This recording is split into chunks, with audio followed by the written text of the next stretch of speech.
Esiet sveicināti visi, kuri šobrīd redz vai klausās šo sarunu. Šis man ir tāds jauns projekts. Es uzreiz varu nosaukt savu vārdu. Tātad es esmu Edgars Brikmanis. Tie, kuri seko līdzi, var ievadīt arī manu vārdu uzvārdu, iegooglēt. Esmu darbojies Vatikāna radio, bet būtībā tāda darbība, kā publikācijas. Man jau bija jaunībā vienu brīdi, es darbojos Pilsoņu kongresa izdevumos, un tad ilgākus gadus Vatikāna radio, un šobrīd ir rādījums Radio Marija. Kāpēc es sāku šo projektu, šo mēģinājumu? Tāpēc, ka pirmkārt, Radio Marija, tas atsevišķiem raidījumiem ir samazināts tas iespējas, ja bija kādreiz katru nedēļu, tad tagad ir reizi mēnesī. Un otrkārt arī tas, kad ir vajadzīgs, es jūtu, ka ir vajadzīgs tāda lielāka brīvība, un ņemot vērā to, kas sekojuši līdzi, es esmu pārliecināts, ka mums kristietība ir diezgan politizēta, un lai gan Radio Marija mēs varam diezgan brīvi runājam un tā, bet ir jautājumi, piemēram, kur man atšķirās mans viedoklis, piemēram, atšķirās mans viedoklis no Latvijas katoļu baznīcas kūrijas, piemēram, tādā jautājumā kā Stambulas konvencija. Protams, tas jautājums var būt diskutabls, bet katrā ziņā es vairāk uzskatu, ka šie apgalvojumi par apdraudējumu tradicionālai ģimenei un tā tālāk, tur ir tik daudz konspiroloģiju. Un vēl mēs ņemam vērā, ka arī šis jēdziens kā ģimene, viņš arī nemaz, kas zina vēsturi, viņš arī mēs teiksim, tās heteroseksuālās attiecības pats par sevi, bet uz kāda pamata tika dibināts, viņš arī nemaz nav tik nemainīgs. Lūk tā, un tad ir daži jautājumi, par kuriem man arī ieteica, jau vēl pirms kādiem gadiem, ieteica veidot savu kanālu. Un tāpēc es viņu lūk šeit veidoju. Un ņemot vērā to, ka tagad tuvojas vēlēšanas, un visi šie trakie procesi, kas notiek pasaulē, es teikšu tiešām trakie procesi, jo šie pēdējie gadi, es domāju, mēs neviens esam piedzīvojuši šoku tāda. Tad ir šis jautājums, uz kurieni mēs ejam? Uz kurieni mēs ejam, uz kurieni virzās sabiedrība un kas patiesībā, es jau neesmu pirmais, kas šo jautājumu uzdod un kas uzdod arī publiski kad uz kurieni virzās tas, ko mēs saucam par mūsu demokrātiju un kas vispār ir tas, kas mūs motivē, kas motivē mūs, kas motivē lielu daļu sabiedrības izdarīt secinājumus un rīkoties. Un tagad es man ir pierasts radio, te runa pa viesi. Es uzaicināju, kāpēc es izvēlējos Inetu Lansdowni, tāpēc, ka mēs jau esam pazīstami, jau kādus gadus jau iepazināmies kaut kad jau pirms Covida, kādas pāris reizes Ineta ir bijis pie manis Radio Marija. Un vēl tā kā tas ir tāds projekts, ja gadījumā tas ir tā kā sākums visam tam, ko es esmu iecerējis, tad ir cilvēks, ko es pazīstu, kurš neteiks, ko tu tur muļķojies, ja, un ja kaut kas nesanāks, ja. Tātad Ineta ir plašāk, kā ievada ieguklē, tad pirmais parādās okupācijas muzeja gide un arī maģistra grāds teoloģijā. Un es arī zinu to, ka ir pieredze pabūt dažādās valstīs, gan Amerikā, gan dažādās Āzijas valstīs un tā tālāk. Un, protams, saskarsme ar cilvēkiem, kas ir ļoti būtiski. Un tad man tāds pirmais jautājums pēc tā visa mana garā ievada, diemžēl, mazliet es sev varbūt jāiepazīstina. Kā tu skaties uz to, kas šobrīd notiek pasaulē? Jā, sveiks, Aigar. Protams, sveiki arī, kas būs klausītāji vai skatītāji mūsu sarunai. Jā, tas ievads tev bija diezgan plašs, un es jau domāju, kā tur vispār aizķerties, jo uzreiz tā kā uz visām pusēm tu jau šo savu pulveri izšaut, bet viens, kas man uzreiz rezonēja, kad jautājums, uz kurien mēs ejam, patiesībā arī gan studējot teoloģiju, gan arī tagad strādājot muzejā, domāju, tur jau mēs pat neesam viensprāts, no kurienes mēs nākam un kur mēs esam. Tā kā tie ir savā ziņā mūžīgie jautājumi, uzreiz es pateikšu, es domāju, ka es arī esmu plurālisma aizstāve, ka es uzskatu, ka tas ir brīnišķīgi, tāpat kā Dievs to ir radījis šo dažādību, tā arī gan viedokļu dažādība, gan arī, protams, demokrātijas pamatprincips ir, ka nav šis vienādais, uzspiestais, totalitārais viedoklis, un tāpēc es domāju, ka arī mums, kaut arī kādos jautājumos mēs esam domu biedri un pazīstami un esam runājuši, bet citos atkal mums domas varētu stipri dalīties. Tāpēc es arī piekritu ar tevi parunāt, jo es domāju, ka tikai sarunājam, mēs bieži vien arī saprotam, ko mēs paši par to visu domājam. Divos vārdos, protams, ka tā sajūta, kas dominē, es domāju, daudziem, un jā, man ir iespēja arī apmeklēt citas valsts, un man arī tur ir draugi, kurus esmu kādu laiku dzīvojis. Varu atklāt, piemēram, arī Dienvidu-Austrumāzijā, Taizemē vairākus gadus esmu dzīvojis, strādājot kristīgā misijā. Un nesen biju ciemos Taizemē, un tur tas noskaņojums bija ļoti līdzīgs kā Latvijā vai kā Amerikā. Ir satraukums vai trauksme. Tā sajūta, ka nav labi. No vienas puses par daudz ko varētu pateikties, nav par ko sūdzēties. Mēs zinām arī Latvijā, tiem, kam ir ar ko salīdzināt, kāda tomēr mums ir brīvība, demokrātija, kāds mums ir dzīves līmenis, un arī salīdzinot ar tām vietām, kuras esmu bijusi, zinu, ka tiešām Latvijā mēs varam būt ļoti, ļoti pateicīgi. Bet tajā pašā laikā ir sajūta, ka tas virziens vai viņš ir tāds slikts, vai viņš ir pārāk neskaidrs, jo ir zuduši vispār orientieri. Man liekas, tas, ka tas morālais audums ir diezgan tā plēsts uz visām pusēm, un es domāju, arī gan kā ticīgiem cilvēkiem, gan arī vienalga kādā citā plāksnē, tad nav jau bieži vien tā kopīgā. Te mēs pat varētu jau runāt par Bībeli, tā sajūta, ka labi, grāmata viena, bet skaidrojumi ir tik dažādi, akcenti ir tik dažādi, ka tur izveidos pilnīgi dažādi pasaules uzskati. Ne tikai politikā, bet vispār ģimenes dzīvē, sabiedrības dzīvē un tā tālāk.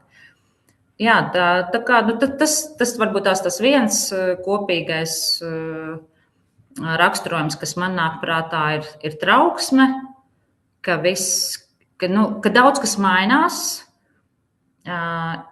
ka nav saprotams, kas īsti mainās. Ir lietas, par kurām tur jau raksta un runā un mākslīgais intelekts, un ka vispār tūlīt mēs jau kaut kādā citā civilizācijā dzīvosim, vai tas būs labi vai slikti, to arī nezinām. Un to, ka zūd šī tāda stabilitāte un arī tāds optimistisks redzējums uz nākotni, tad šobrīd diezgan pesimistisks redzējums uz nākotni, tas skatījums uz nākotni ir. Tas tur runā tā vai tieši arī par savu, kā tu skaties, jā, vai... Jā, es pati, es mēģinu, protams, es daudzus klausos, es lasu, es satieku cilvēkus no dažādām pasaules valstīm, un var just, bieži vien mūsu ķermeņa valoda jau to parāda. Mēs neesam smaidīgāki, mēs esam drūmāki, mēs esam uzvilktāki, mēs esam neapmierinātāki, agresīvāki līdz ar to.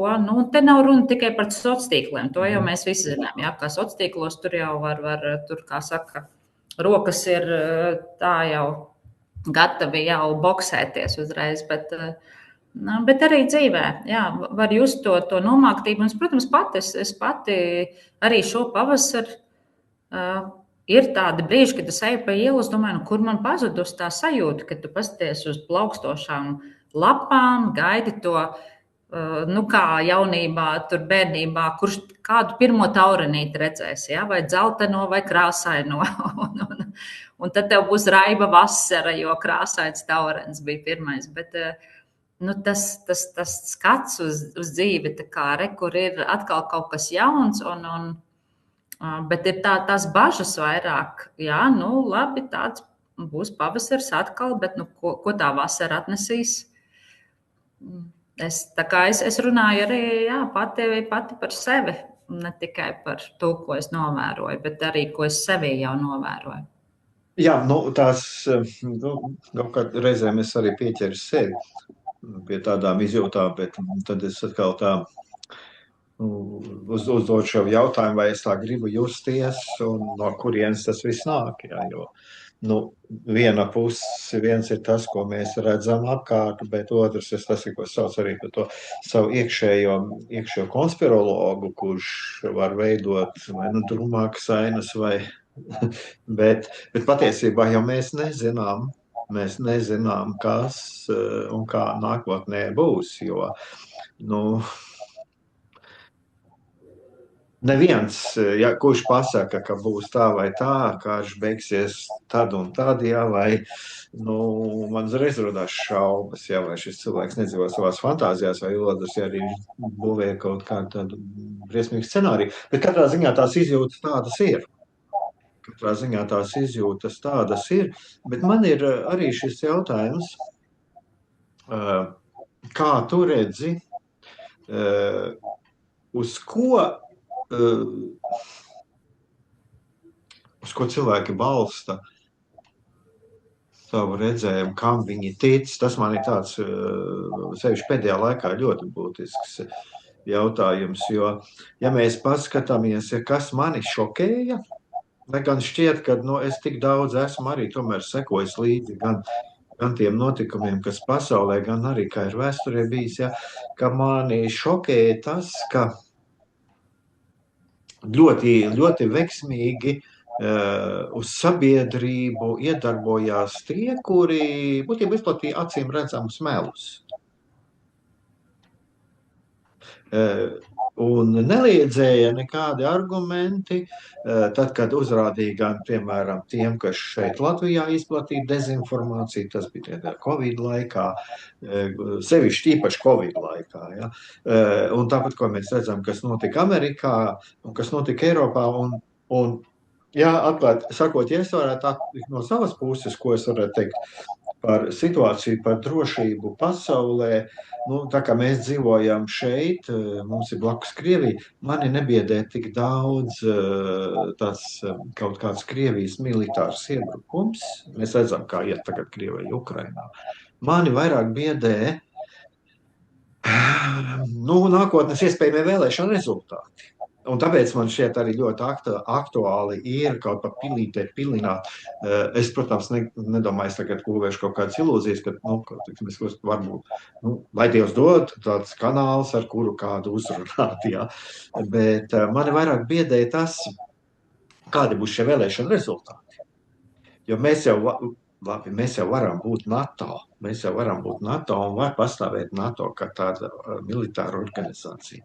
Bet ir jāņem vērā to, ka NATO jau arī, būtībā tā kopumā ņemot sastāv no cilvēkiem, ja, kāda lēmuma tiks pieņemta nākotnē. Un tagad, ja paskatās, tad reizēm arī tie, kuri šo lielo politiku, kuri vada lielo politiku, viņi pieņem tik vaiprātīgus lēmumus, un tādas lietas, ja, ka liekas, tiešām viņi nepadomā, kas nākotnē būs. Ja. Un lūk, šis ir šis jautājums, kas arī ir diezgan satraucošs. Ja. Satraucošs, ko es redzu, prāta un emociju līdzsvars, kas ir vajadzīgs. Un te ir šī lieta, kas trūkst, jo, uzrunā emocijas, bet cilvēki nesaprot, kāpēc viņiem ir iekustināts emocijas, kāpēc kāds viņiem šīs emocijas iekustina. Ja? Lai gan ir pieejams dažādi kursi, kā atpazīt viltus informāciju. Es nerunāju par visādiem blēņu kursiem, tur, ja kādi ir tagad kursi, kā tagad smējās, ja, bet kur jomas speciālisti par to runā, ja? Un tas kaut kā neuzrunā. arī šajā Covid laikā tas kaut kā neuzrunāja. Un es savā ziņā arī no daudziem cilvēkiem jūtu tā uz mani skatās tā mazliet dīvaini, ja, jo, ko tu te runā, redz, ko šis cilvēks, ja, viņš tik skaisti izstāsta, ja, kas te notiek un kā mums tiek čipos un tā, ja, tad viens, ja, kaut ko mēģina uzstāties. Ja. Nu tā, tas ir tas jautājums, ja, kas mani vairāk satrauc, ja, jo mēs jau varam balsot, bet kas nobalsos savādāk. Cits jautājums ir arī par to kvalitāti vispār, kādi politiskie spēki. Jāņem vērā, ka jā, tiešām šeit ir tagad mazākā ļaunuma princips. Ja. Es vairāk skatos uz tiem, kuri nelūrēs Maskavas virzienā un nebūs ar lozungu davaiķi žīt družna, ja, bet kas skatīsies reāli, ja, vai mēs paliekam šajā rietumu civilizācijas telpā, ja, vai mūs piedzīvojam atkal kaut ko nepatīkamu. Tā. Jā, es atcerējos, es nesen klausījos arī vienu sarunu, tā bija ierakstīta Amerikā, bet atkal tās tendences jau ir tik globālas, un tu pieminēji ticību, un manuprāt, nenoliedzami ir ticības krīze. Un es nerunāju tikai tādā es un Dievs atkal rakursā, bet gan tā ticība, piemēram, sabiedrības taisnīgumam. Ja? Es zinu, ka daudziem nepatīk šis vārds sociālais taisnīgums, tur jau uzreiz spuras saceļās, ka tad ir kaut kā tāda ļoti kreisa ideja, bet, te es gribētu citēt, es domāju, ka daudz tomēr pazīst Amerikas ievērojamo cilvēku Mārtinu Luteru Kingu junioru, kurš iestājās par cilvēktiesībām, bet ne tikai Amerikā. Un viņa tas pamat uzstādījums, tas pasaules rāmis bija, ka ir šis morālais univers, ka ir Dievs ielicis šos likumus, ka netaisnība ir netaisnība, vienalga, kur tā notiek. Ja, piemēram, izvarošana ir izvarošana, vienalga, kur tā notikusi, vienalga, kādos apstākļos. Tātad, ka ir šie morāles pamatprincipi, un tad, piemēram, arī šī pieaugušā plaisa cilvēku ar bagātajiem un netik bagātajiem, vai pat ļoti nabadzīgiem, tā plaisa pieaug visā pasaulē, un tāpēc ļoti daudz ir saistīts ar ekonomiku, to mēs zinām, un atkal runājot par vēsturi, kas ir mans ikdienas darbs, tad mēs zinām, cik polarizētas sabiedrības bija pagājušā gadsimta 30. gadu sākumā, pēc 1929. gada lielās ekonomiskās krīzes un lielā depresija. Jo tieši tad ir daudzas balsis, kas piedāvā savus risinājumus, un tas arī nav mans formulējums, bet arī kāds teica, ka bieži vien šie populisti, un turpat mums nav jāsauc vārdā konkrēti, jo atkal tas ir ļoti globāli, ka bieži vien viņi vienkārši ir slikta atbilde uz labiem jautājumiem. Jo tie jautājumi jau paši par sevi nav slikti, un cilvēkiem tās bažas ir reālas, šīs ekonomiskās krīzes, un es domāju, Latvijai viena, kas mums nav nācis pāri, sakot ar 2008. gada krīzi, tās sekas joprojām mums ir. Un tad Covid pandēmija, un tad karš Ukrainā, un sankcijas pret Krieviju, un tad tagad vēl karš Irānā, tur kaut kāda krīze. Un tā kā viens pēc otra šie izaicinājumi, un tā nevienlīdzība turpina pieaugt. Latvijā tā ir bijusi, un es domāju, ka daudz mums arī vēl tas padomju mantojums, tā sajūta jau, ka tomēr bija, vai ne visi ir vienlīdzīgi, bet daži ir vienlīdzīgāki. Un vienalga, ko tu dari, ka tā sistēma viņa ļoti pretojas pārmaiņām. Un tu par sistēmu runājot, atkal arī ir pieaugusi neticība institūcijām. Un es domāju, šeit arī tieši šī sazvērestību augsne rodās, jo mēs dzirdam visur, pret ko tad populisti, pret eliti. Kaut arī viņi paši ir elites pārstāvi, varbūt tur bagātnieku bērni vienalga nav svarīgi, bet pret eliti, tad vienalga, kas tas būtu, vai tur valdība konkrētā valstī, vai NATO kaut ko uzspiež, vai apvienoto nāciju organizācija, vai vispār kaut kādi globālie tur tīkli, Un vienalga, kas tā par institūciju būtu, un, protams, arī vairs baznīcai neusticās, tur arī tad jau ir jau korupcija un vēl nezinu kāda tur vēlna darbi. Ja, tātad neticība, ka taisnīgums var iestāties vai ka uz to vispār var virsīties, neticība institūcijām. Un, ko jau es arī iepriekš teicu, tātad neticība, ka mums ir vispār kaut kāda kopīga morāla, ka mums ir šis te rāmis, un tāpēc jā, piedāvā par vērtībām. Jā, mēs jau zinām, kas notiek, tikko mēs sākam runāt, kas tad ir vērtības, un kad vai ģimenes vērtības vai tradicionālās. Tas ir uzreiz kā iekrist akā, jo tad tur ir brīžiem pilnīgi kardināli pretēji skaidrojumi, un kad vēl piekabina vārdu kristīgais, tad vēl jau vairāk tur ir.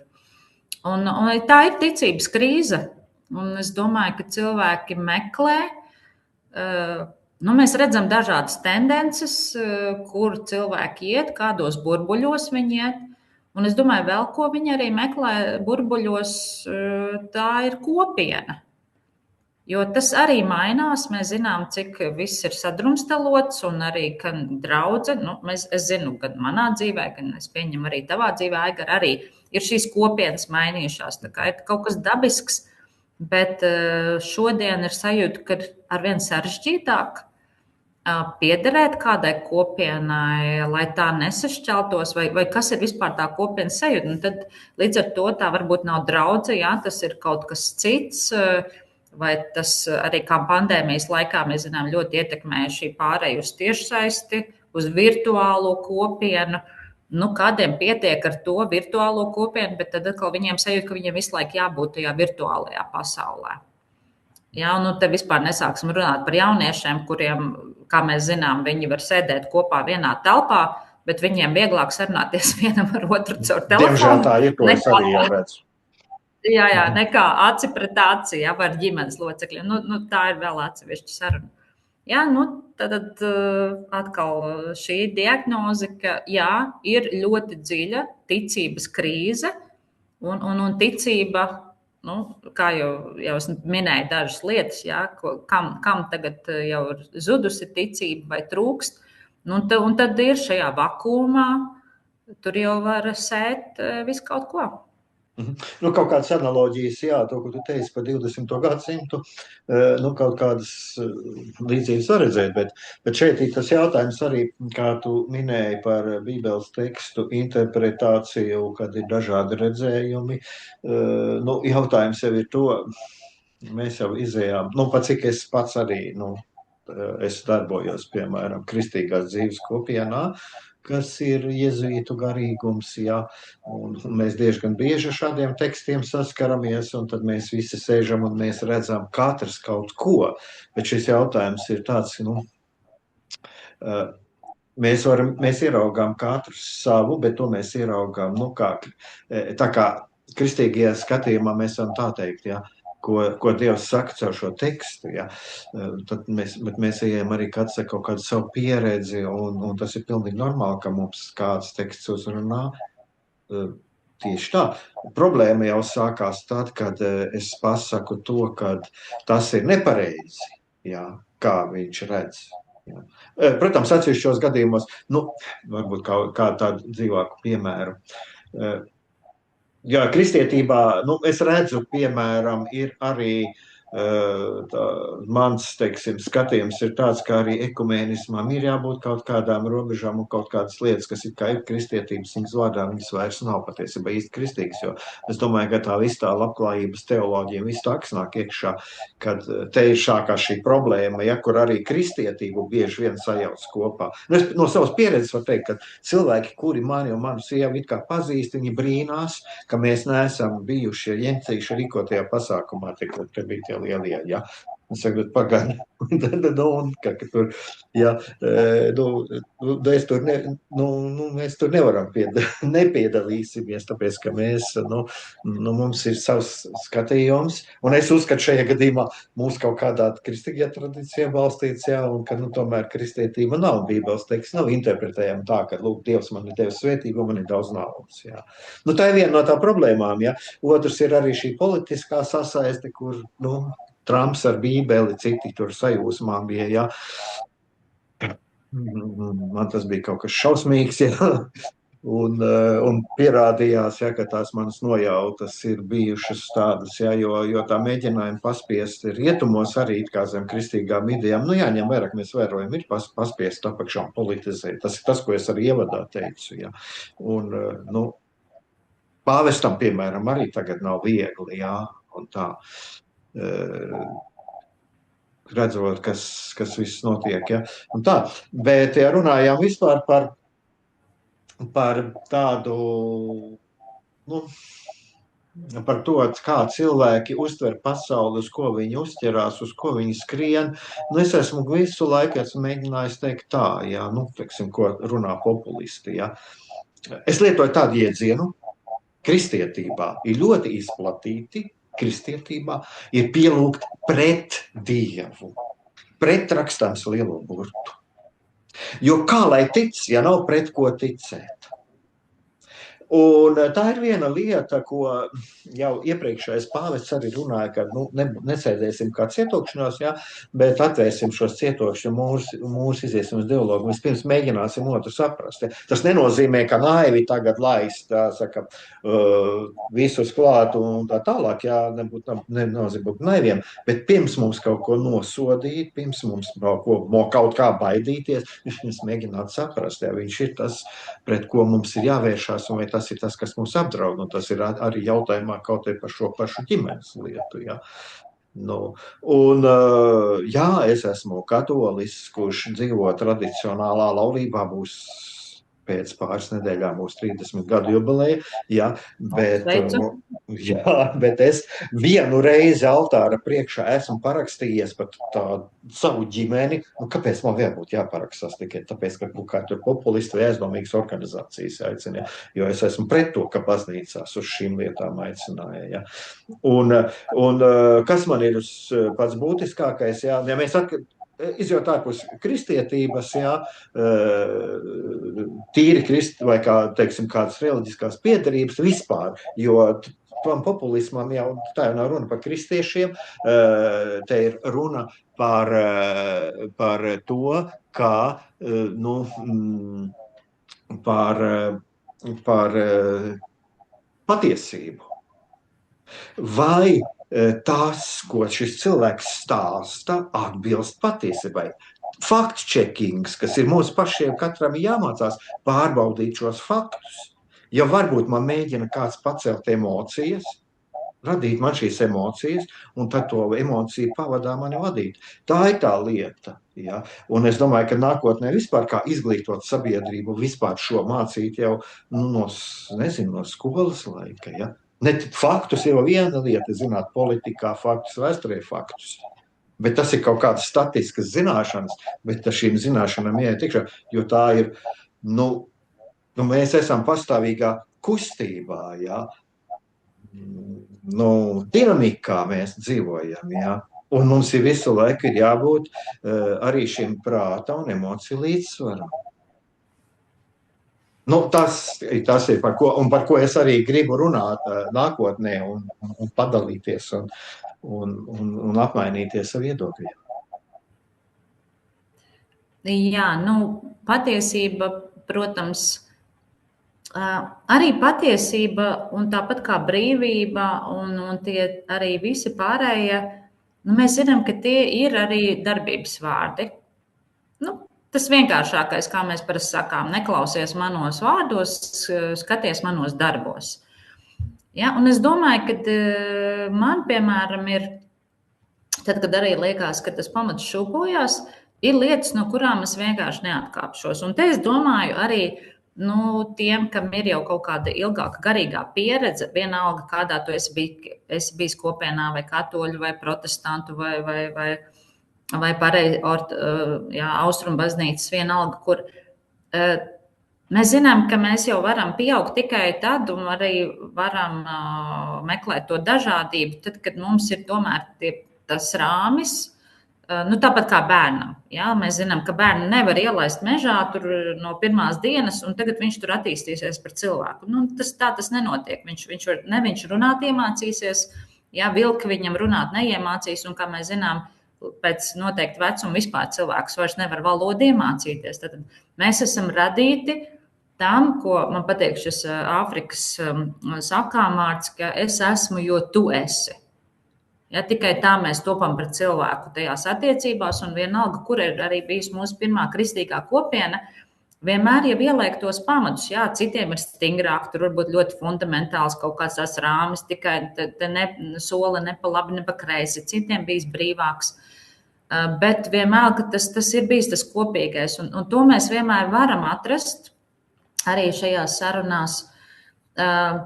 Bet tad, kad jau ir tie nākamie līmeņi, jau tāds cits briedums, un mēs izējām cauri ticības krīzēm, un kā mēs zinām, tur var zaudēt kaut kādus orientierus, un tad no viņas no jauna atgūst, bet jau pavisam kaut kādus citus. Bet ir lietas, no kurām vienkārši nedrīkst atkāpties. Un man liekas, ka ir tik daudz tiešām muļķības, kuras kristieši turpina atkārtot. Mēs vienkārši gadu simtiem un gadu tūkstošiem kāpjam uz vieniem un tiem pašiem grābekļiem. Un tad tur gan man liekas, ka, piemēram, izvēlēties par saviem līderiem cilvēkus, kuri absolūti nedzīvo šīs patiesības, kuras tad viņi it kā aizstāv. Viņi pat bieži vien to var pateikt atklāti. Jā, tas nav mans ceļš, bet, lūk, kristieši, es jūs aizstāvēšu. Atkal te nevajag tikai Trumpu, jā, vienalga, kas tas būtu Putins. Mēs taču zinām, tradicionālo ģimeni Putins aizstāv. Kādu ģimeni? Nerunājot ne jau par viņa paša ģimeni. Te jau nav tikai tava attieksme pret, tev sieviete blakām un taviem pēcnācējiem. Bet visām pārējām ģimenēm Krievijā, visām pārējām ģimenēm Ukrainā, vēl plašāk var paņemt. Tur vispār nav jautājumu. Tur pat nav ko tērēt gaisu, ko mēs elpojam. Ja? Tur diskusijai beigas. Un tas ir tāds ekstrēms piemērs, bet tad mēs varam paņemt arī citus, jā, un arī, kur tātad izvēlamies par līderiem cilvēkus, kur mēs redzam, ja mēs paņemtu pēc parametriem, mēs droši vien savai meitai par vīru viņu neizvēlētos, vai savam dēlam par sievu kādu tur, jā, cilvēku, kurš absolūti tātad pārkāpt tās kaut kādas tās pamatvērtības. Un man liekas, ka man tas pašai ir tas nošķīrums. Ir daudz lietas, kuras vienkārši nezinu, ir gudrāki cilvēki par mani, bet ir lietas, kuras man tās ir iemācītas, un es zinu, ka ne tikai man, bet ka gadu tūkstošiem tās ir mācītas. Un ļoti līdzīgiem vārdiem, un vienkārši pie tā turēties. Tas ir tas ankurs. Tā kā man ir kaut kāda gadu pieredze, es domāju, cik daudz grāmatas nav lasīts par tiem pašiem laikiem, ja? Arī par interpretācijām. Mēs zinām, ka kristiešiem vienmēr arī bijusi liela interese iztulkot nākotni. Ja, antikristi ir nākuši un gājuši, ja tos saprot kā vienu konkrētu cilvēku, kurš tad tagad tur ieviesīs kaut kādu šo sātana varu tur ļoti, ļoti pret Kristu. Napoleons un kas tik nav tur bijuši, Gorbačovs, jā, vēl visādi. Pasaules gali jau arī simtiem bijuši. Pasaules gali jau paša 1. gadsimta, kad vairs nav Jēzus kopā ar saviem mācekļiem, tad jau jāgaida, jā, kaut ko, bet viņa atgriešanos un kā tas izpaudīsies. Bet jā, tā kā ir tās lietas, kuras tiešām atkārtojas, un arī par to, kā baznīca, gan kā institūcija, gan arī kristieši, individuāli kā sabiedrības locekļi, kā vēlētāji, atkal ir izmantoti no jauna. Un atkal, un atkal mēs paskatāmies uz Krieviju. Ja, labi, mums te vienmēr ir blakus piemērs, uz kuru var ātri paskatīties un pateikt, lūk, baznīca ne tikai pareizticīgā, arī protestanti, arī baptisti, arī harismāti, arī pentekosti, un visus varam nosaukt pēc kārtas, kuri atbalsta Putina politiku. Un, ja pat mēs teiktu, ka viņi to dara baidoties, tad tas neko nemaina. Ja, ne tas maina kādam ukraiņu brālim un māsai dzirdēt, jā, viņi to dara aiz bailēm. Tad atkal, ko mēs no pirmās dienas esam mācīti baznīcā, ja tu neuzņemies savu krustu, kā Kristus to uzņēmās, un neesi gatavs ciest, tad tu izvēlēs to ceļu, ko Herods un tie, jā, būt pilī, būt pie varas, palikt dzīvam, neciest, nezaudēt neko. Jā, tas tā kā ir arī lietas, kuras man liekas ļoti melnbaltas, jo es neredzu, kā tur var kaut ko diskutēt, ja, par tādām pamatlietām. Jā, diskutēt par pamatlietām. Mums ir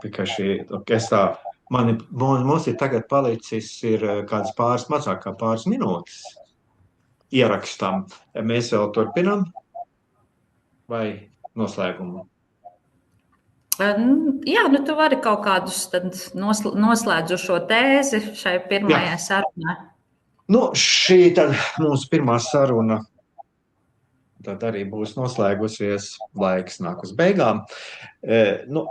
Ko es vēlētos pateikt noslēgumā?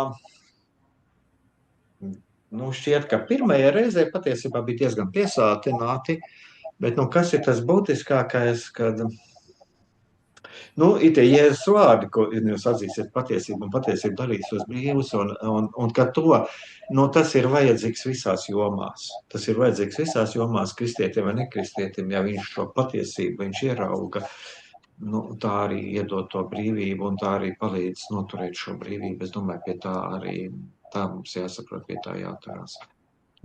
Tad paldies liels! Un es domāju, ka mēs vēl tiksimies. Paldies tev par sarunu. Es pieņemu, ka arī būs citi sarunu biedri. Ja? Tā kā jau nebūs tikai sarunas ar mums, bet pievienosies citi. Un, tad uz tikšanos. Paldies!